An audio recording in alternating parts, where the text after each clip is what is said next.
Here are some tips to help your Surface battery last longer between charges. First, make sure your Surface is up to date. In the taskbar, search for Windows Update and select Check for Updates. Use Power Mode to choose the best power setting for whatever you're doing. Select the battery icon in the taskbar. Then choose Best Performance, Best Battery Life, or somewhere in between. For more ways to help make your battery last, select Battery Settings. To turn on Battery Saver when your battery runs low, select Turn Battery Saver on automatically if my battery falls below, then use the slider to choose when Battery Saver turns on.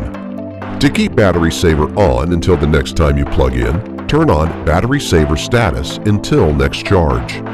And to reduce the amount of power your screen uses when Battery Saver is on, check Lower Screen Brightness while in Battery Saver.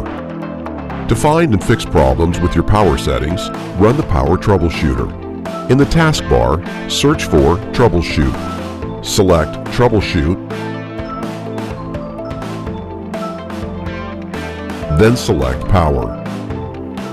Run the troubleshooter and follow the instructions.